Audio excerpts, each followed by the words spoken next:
The Forgotten Ones.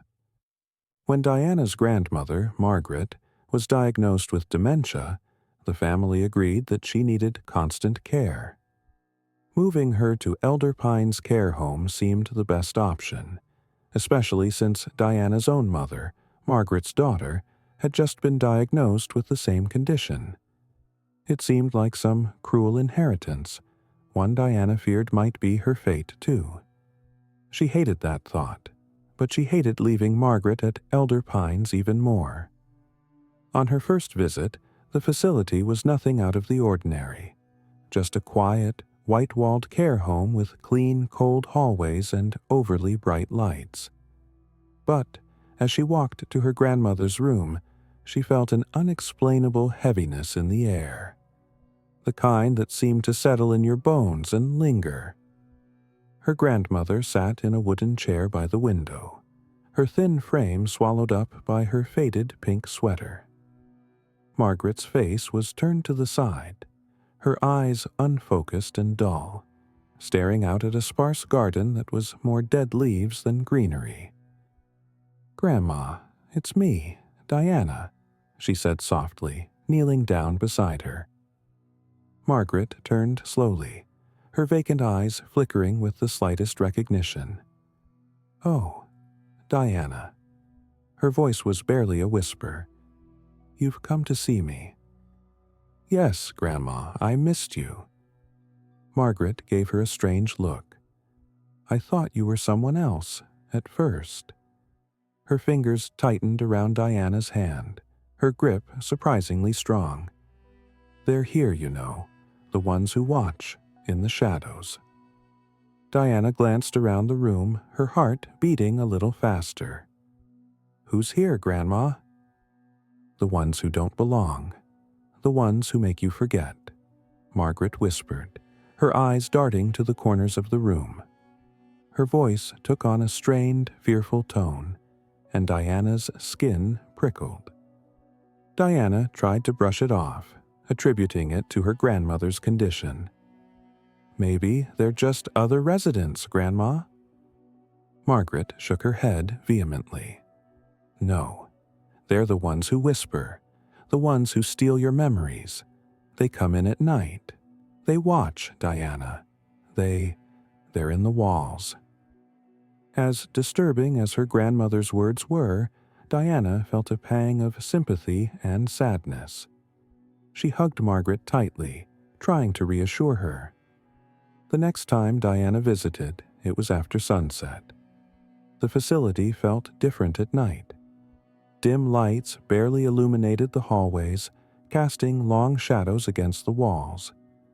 She passed rooms with elderly residents, either sleeping or staring vacantly into space. As she walked, she felt eyes on her from every direction. When she arrived at her grandmother's room, Margaret was awake, sitting up in bed with an expression of sheer terror on her face. "Diana," she whispered urgently as her granddaughter entered, "you shouldn't have come." "Why, Grandma? What's wrong?" "They know you now," Margaret murmured, her eyes wild. "They know who you are. They see everything." Diana felt a chill run down her spine. "Grandma, who are you talking about?" Before Margaret could answer, a loud creak echoed through the hallway. Diana looked toward the door, but the hallway was empty. The quiet was unnerving, and she found herself checking over her shoulder as she helped Margaret settle back into bed. As Diana sat with her, her grandmother seemed to doze off, mumbling to herself. Then, in the quiet, Diana heard it. A faint whisper, like a breath of wind moving through the room. She couldn't make out any words, but the sound was unmistakable. It came from the walls, carrying an unsettling sense of sorrow and malice. She shook her head, convincing herself it was just the hum of the air conditioner. But just as she was about to leave, she heard Margaret speak again, her voice clearer than it had been all night. "Don't look in the mirrors," Margaret warned, her eyes half open. They'll take you if you look too long." Diana swallowed hard. "Grandma, who will take me?" Margaret's eyes turned dark and she whispered, "The forgotten, the ones who were left here. They linger and they take, piece by piece, memory by memory." The next day, as Diana made her way through the facility to visit her grandmother again, she noticed something disturbing. One of the residents, Mr. Fields, an elderly man known for sitting in his chair near the TV, was staring into a small handheld mirror. His eyes were wide and terrified, but he didn't look away from the glass. Diana paused, feeling a pull to go over to him. But before she could reach him, one of the nurses whisked him away, taking the mirror from him. She gave Diana a stern look and muttered, "Mirrors aren't allowed here. They bring confusion." The words sent a shiver down Diana's spine. She decided to ask one of the night nurses about it, but she just gave her a blank look. "It's a safety measure," she said briskly. "Mirrors unsettle the residents." As the days passed, Diana began to notice strange patterns. The residents who grew quiet or especially vacant all seemed to have been caught looking into mirrors. One night, as Diana was leaving, she saw one of the nurses wheeling a resident through the hall, her head hanging limply to one side.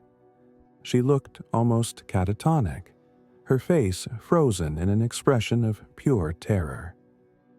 Later, her grandmother explained with a trembling voice, "The mirrors show them their memories, but then the shadows come and take them." One night, driven by a need to understand what was happening, Diana stayed after hours, hiding in a supply closet until the last of the night staff left. The hallway was silent, and the facility seemed to exhale. The silence so heavy it was almost suffocating. Then she saw it, a dark shape moving slowly down the hall, almost blending into the shadows. Its form was blurred, shifting as though made of smoke, and it moved with a horrifying slowness, like it had all the time in the world. Diana's heart pounded as she crept closer, watching as the shadow drifted toward an old woman's room. She recognized the resident, Mrs. Alvarez, who had recently stopped speaking entirely, her eyes glassy and vacant. The shadow slipped through the door, and a moment later, Diana heard it. A faint, despairing whisper. "Don't. Take it." Unable to bear it any longer, Diana ran down the hallway, her footsteps echoing in the silence. She reached her grandmother's room, her breathing ragged, and found her grandmother sitting upright in bed, her eyes wide. "They're here, aren't they?" Margaret whispered. Diana nodded, fear gripping her. "Grandma, what do they want?" Margaret's eyes filled with tears. "They want us to join them, Diana. They want us to forget, and to stay with them, forever."